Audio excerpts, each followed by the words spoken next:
problem and cure it at the same time. Now, in the old ways of thinking, it couldn't do it that way. The old way was, if you have a problem on a level, you must cure it by going to one level above it. You must outgrow something to escape the consequences of your own mistakes. You cannot simply ask the government to pass another rule to supply more food for the homeless. This is all very important physically, but it's still physical. And it will never solve the solved problem. There will always be hunger until we find the cause of it and not merely try to feed the hungry. We have to know the reasons for these things. We have to know that our dilemmas result from our own abuses of knowledge, abuses of skill. Science, in some cases, has actually given us the knowledge we need, but we even abuse that knowledge. We are unwilling to recognize the larger picture, the larger destiny of things. And because of this restriction and limitation, evils go uncorrected, generation after generation, and war follows war in painful frequencies. But actually, we are the masters of these things. We make them. We cause them. But we do not know how to cure them. Now, it may well be also that in a time of this kind, that the new rising mind of the public is going to begin to investigate. In the last, I would say, 5 or 10 years, the interest in transphysical things has increased 100-fold. In every community, there are now persons questioning the mistakes that are being made, and also seeking desperately to find an answer, and finding that this answer cannot be found by increasing the police force or getting more firemen or by creating some type of refuge for the hungry. These things may be necessary, but they must be outgrown in favor of something that is permanent, real, and inevitable. So out of the great diagram of the ancients, of the perfectly ordered universe, with its septenary ladder, with all of its hierarchies and orders, a world of mysteries, as set forth in such great dramas as Dante's Inferno, Milton's Paradise Lost, and Goethe's Faust.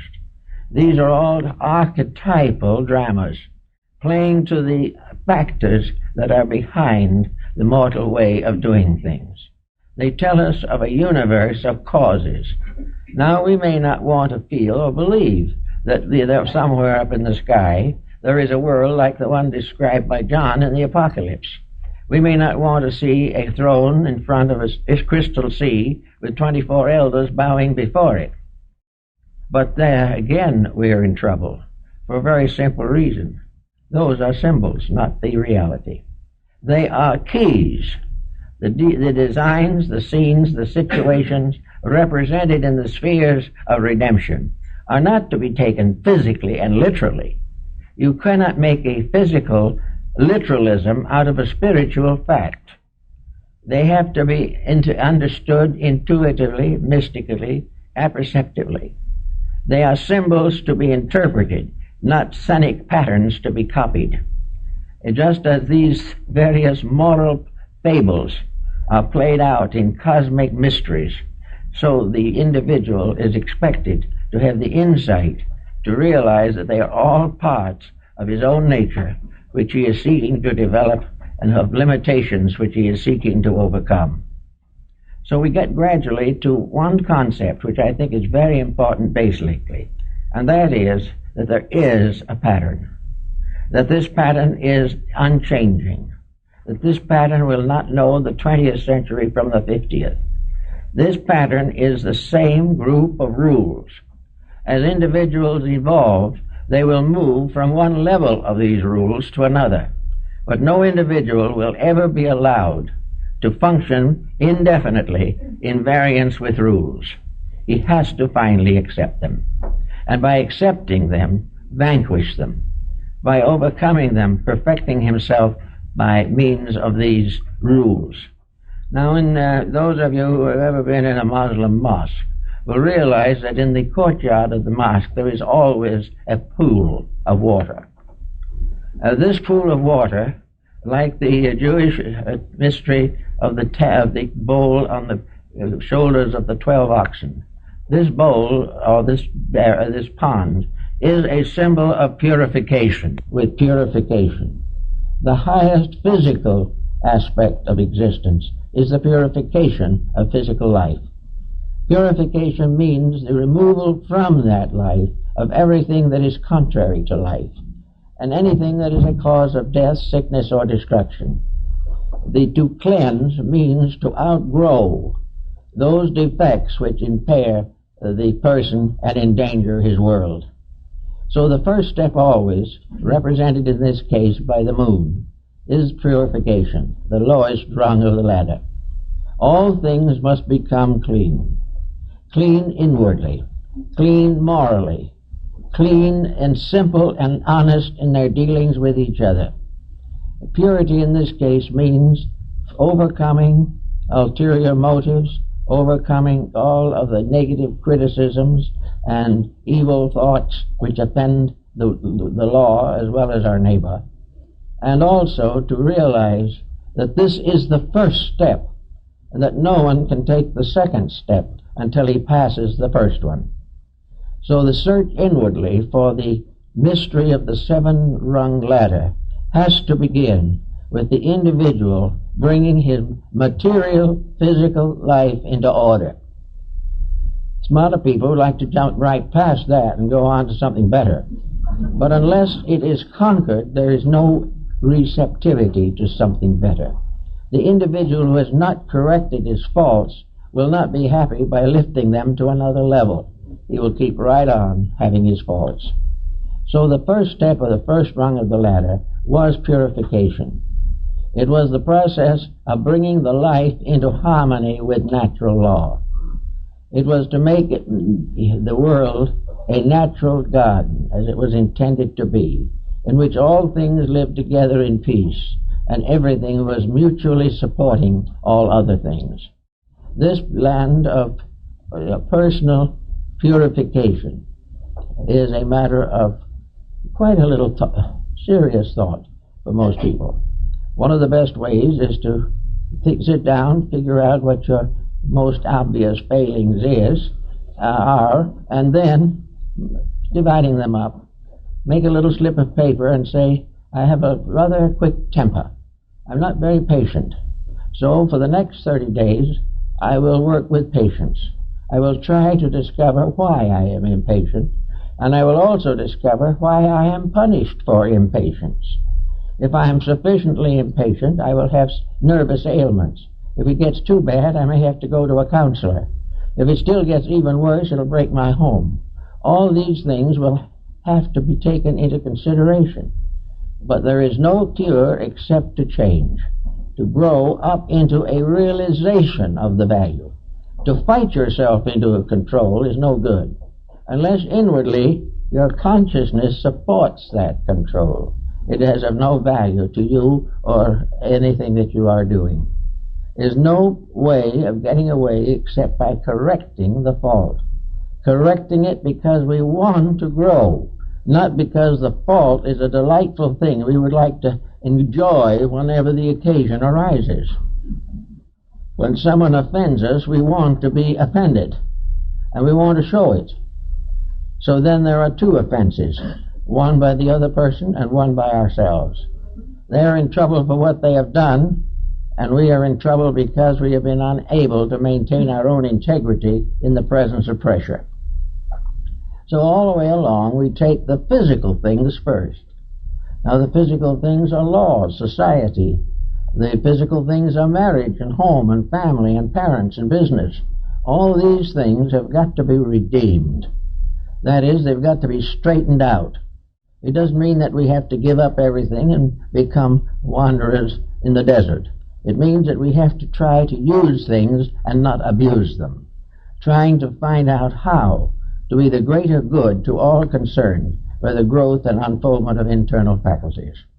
So this goes on until the person can really honestly say that he is no longer hating anything or anyone, that he is no longer out to cheat somebody, that he has no longer the determination to commit a crime against society because of his own personal dissatisfactions. If he gradually understands, then comes the point. To understand, he must begin to learn. He must begin to be aware that there are laws.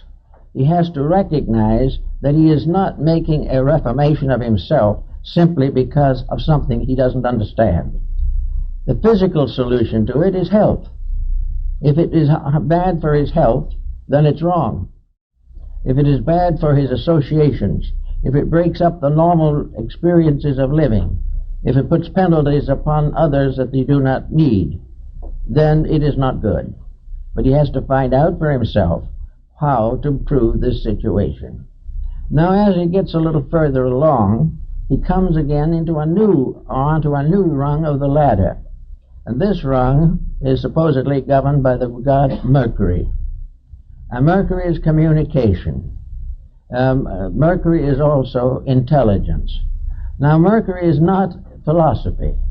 Mercury is the kind of intelligence that we get in a public school system. Mercury is the training of the mind for the purpose of adjustment with circumstances and conditions. So we come now to the second rung of the ladder, and that is education. Education must become the source of certainties for us.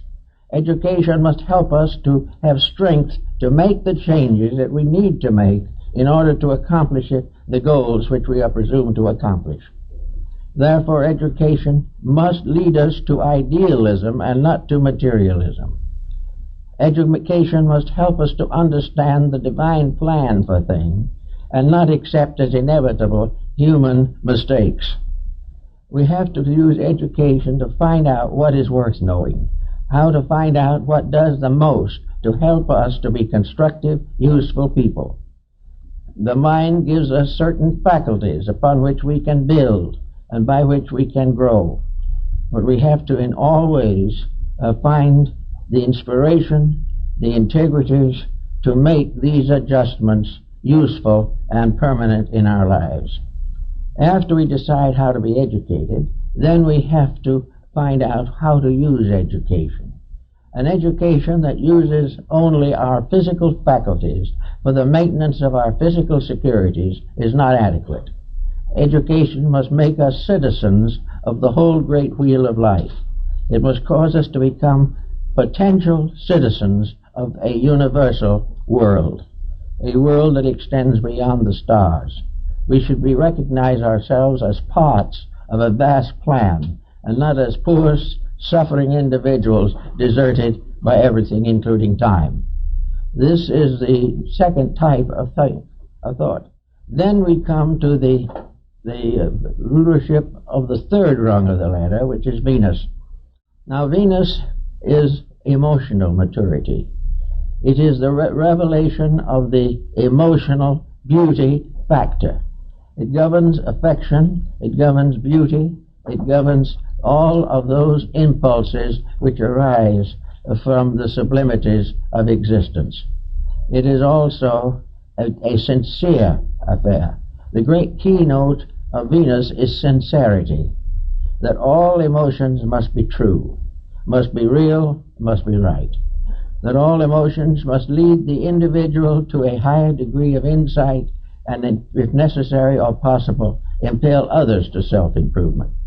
In other words, the satisfaction of affections is the proper use of our feelings of unity, of responsibility, and of all those natural relationships which are part of our third step of initiation, so to say. In other words, we have to cleanse the inside of the emotional cup. We have to purify our lives. We do not become ascetics. We do not become monastics. We become kindly people using the powers that we possess as they were intended. All misuse is tragedy. Things must be as they should be. And that takes the next rung of the ladder, and that next rung is the sun. Of course, the ancients considered the sun to be a planet. This was not true, but for their analogy of the purpose they were working with, It was suitable until other planets were discovered. The sun, therefore, comes to be the life giver. The sun is the contribution of each individual to the eternal growth of things. It is the problem of bringing life and light to others. It is service. It is protection.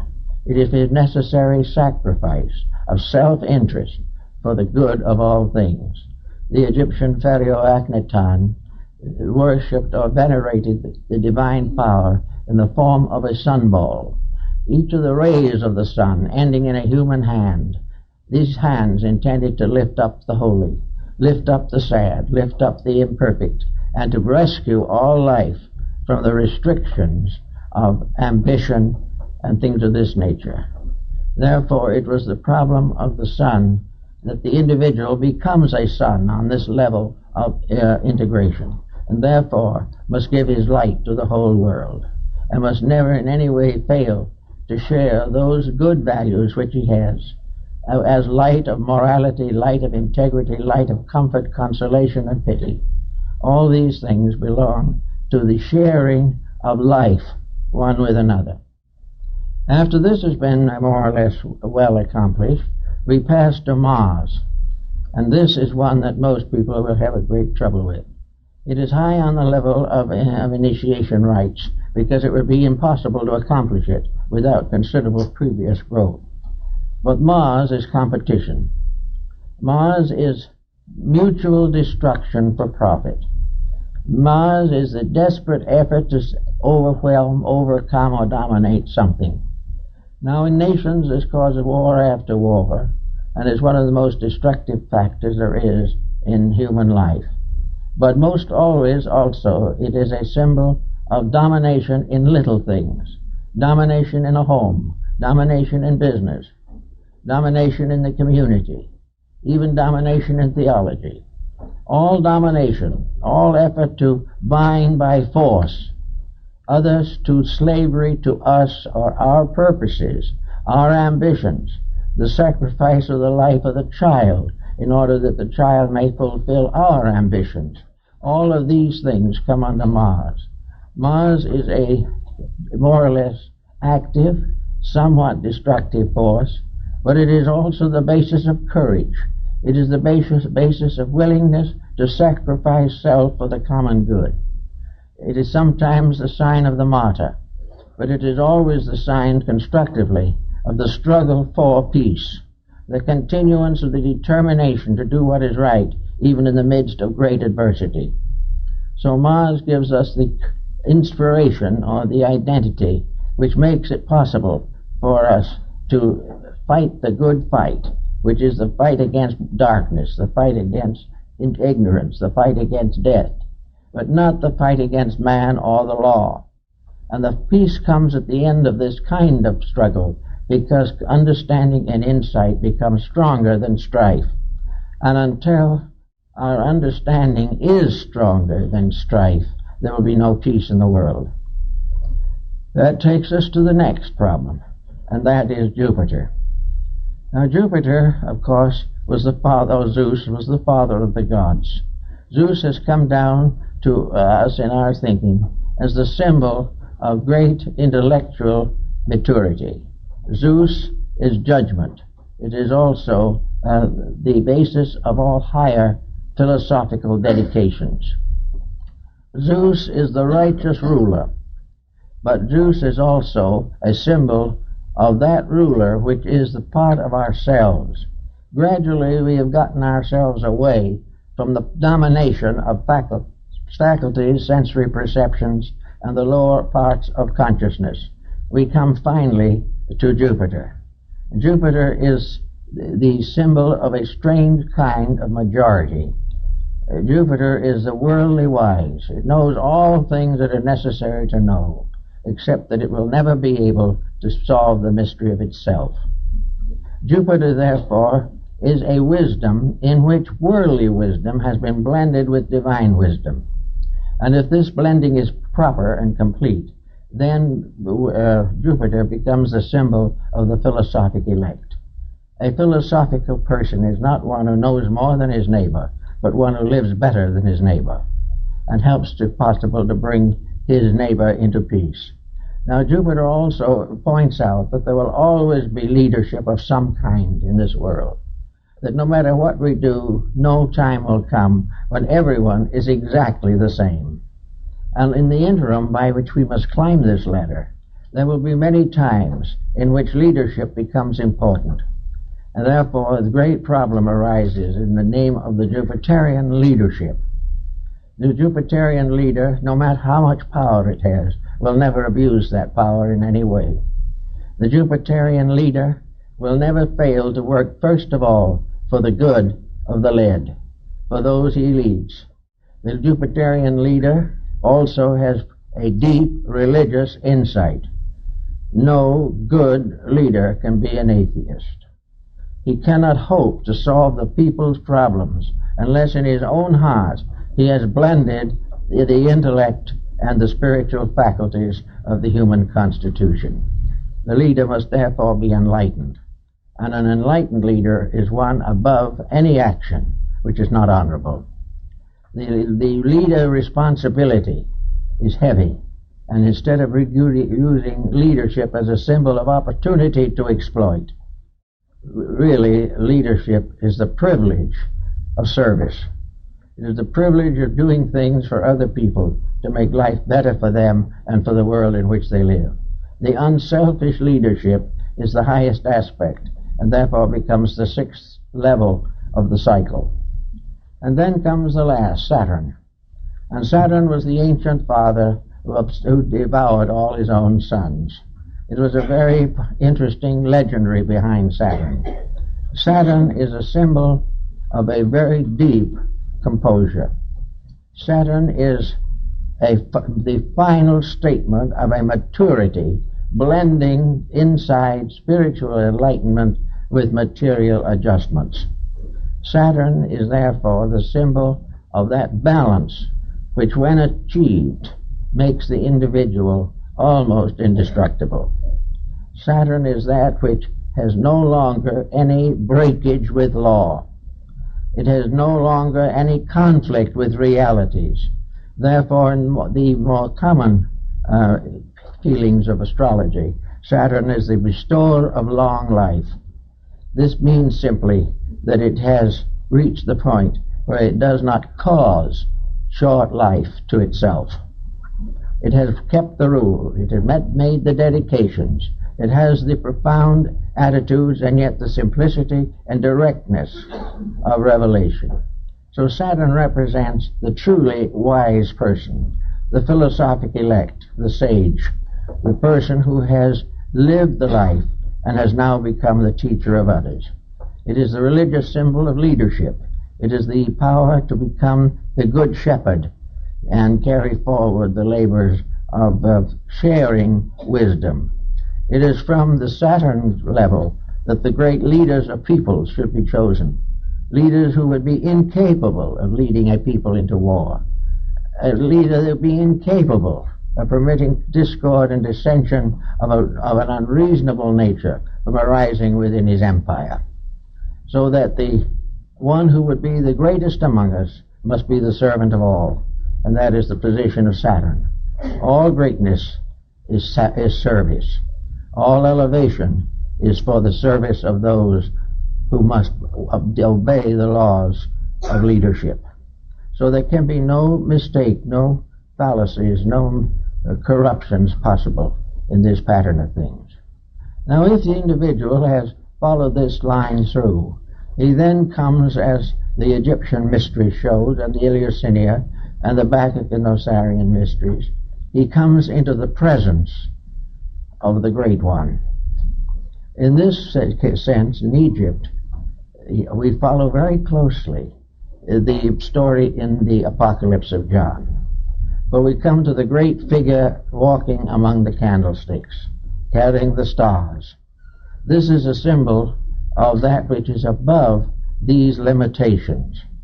This is a release in which the individual, having step by step overcome the impediments which he has placed upon himself or has permitted to society to place upon him through wrong education and wrong laws, that the individual comes into the presence of Osiris in Egypt and comes into the presence of the Lord with the stars and the candlesticks. And in every religion there is some, whether it is Shangti in China or whether it is Mahavarakana in Buddhist Japan, all of these symbols represent coming face to face with the truth, coming face to face with the thing that is as it is. I am that I am. And this tremendous experience was represented in the mysteries by the psychostatia, or the weighing of the soul. Here it was that, having passed all tests and obligations, having fulfilled the discipleships of the mystery rites, having learned all that was possible to be taught by illumined and initiated teachers, the individual comes straight into the presence of that which is his own destiny. Now, if this occurs and the individual reaches the highest degree of initiation physically, he becomes an arhat, or a lohan, or an adept in the terminology of different religions.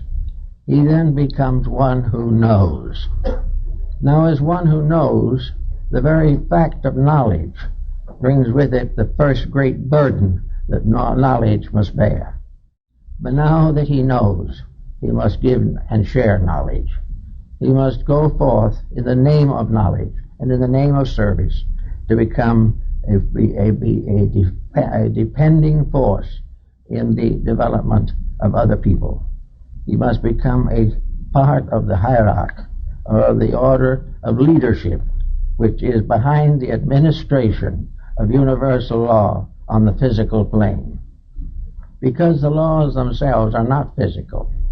It is only an individual who has transcended the physical in his own life and has become the arhat, who is capable of interpreting something above the physical for the needs of those who are still bound by the physical.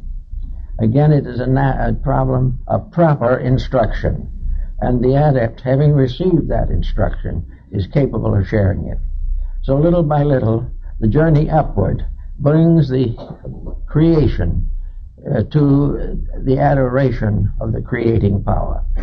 It stands in the presence of the infinite, and in this standing forth in its eternity, the creation, from the smallest to the greatest part, from the smallest gnat in the sunbeam to the vastest of all universal systems. All these things are parts of the unfoldment of one tremendous principle.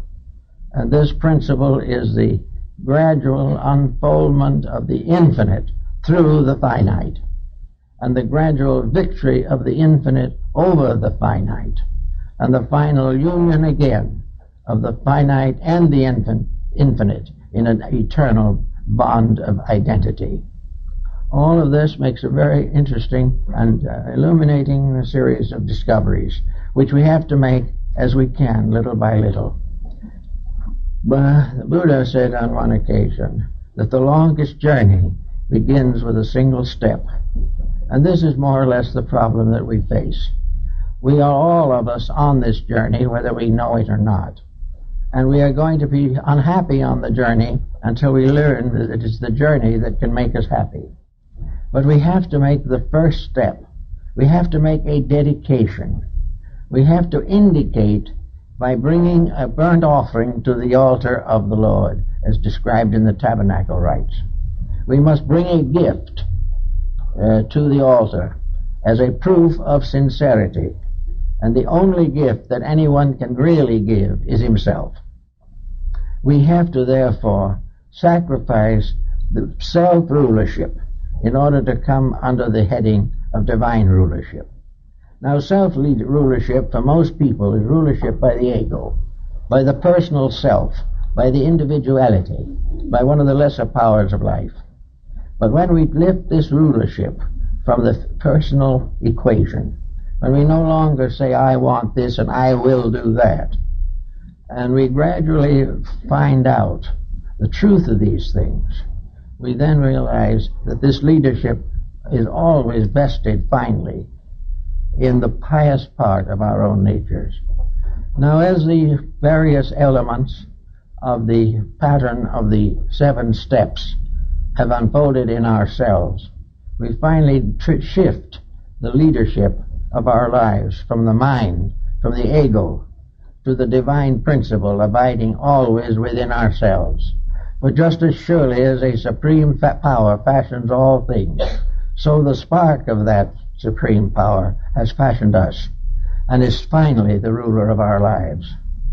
Therefore, the initiate ascending always finds in the end communion with the innermost, communion with that which is the divine within himself or herself, the rulership of that which was the source and cause, and the only answer to all the questions of life.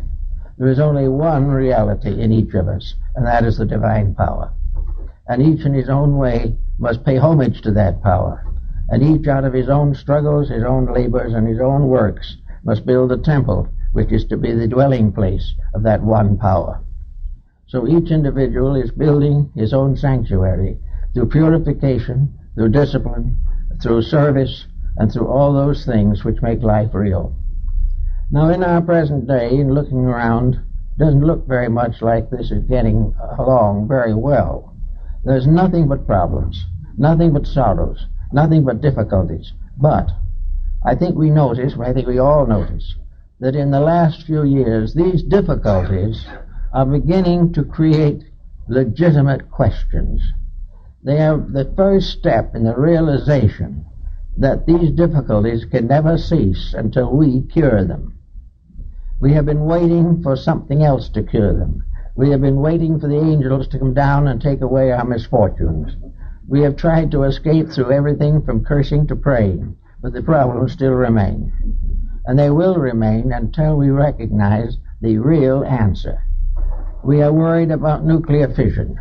We are worried about various types of restriction and limitation of growth. We are worried about the earth getting tired, of the petroleum resources going out. We don't know what to do with our waste and garbage. All these things are problems, and we are all a little bit dazed by them. But the reason we are dazed is very simple. We want to solve all these problems, and we need to, but we want to do it without making any change in our basic attitude toward life. We wish to remain highly competitive people. We wish to place wealth above every other consideration. We want to honor those who dishonor us. We want to do everything that we always have done without interference of law or order. We want to be happy, but we do not want to change. And yet our attitudes and our conducts are why we are unhappy. Now, is there supposed to be some kind of a scientific discovery coming along that will solve all this? I remember when there was great talk about the automobile that was going to solve and end forever cruelty to horses. Well, it didn't exactly work out as it was intended. But we are always in the presence of some kind of a repair. But we do not recognize that we cannot cure this physical problem from the level of the problem. We cannot cure war by simply fighting war. We cannot get war out of the physical world unless we do something to change the physical world, either in nature or in ourselves. We cannot get better without becoming a little bit more virtuous. So in this problem and struggle, we have to face that this mysterious circular diagram with the 7 circles represents not only the cycle of growth, but it represents the level of problems that have to be overcome one by one. But there can be no problem overcome unless the cause of it is outgrown. And it is outgrown not by ages of suffering, but by proper intelligent education. We have to be taught the laws of life. We have to be taught the ways of living. And we should start with young people. Our ancestors, with a simple faith in God, and with children who obeyed, in principle at least, the simple ways of their ancestors, the problem was not very serious. But now it is becoming a proof that infirmities build up, corruptions multiply, and we have come to a time where we have simply gone too far in the ignoring of value. And we cannot do this indefinitely. Socialized states are beginning to discover they cannot handle their own states unless they are able to do something ethical or religious to enlighten and hold the attention of people to self-improvement or national or world improvement.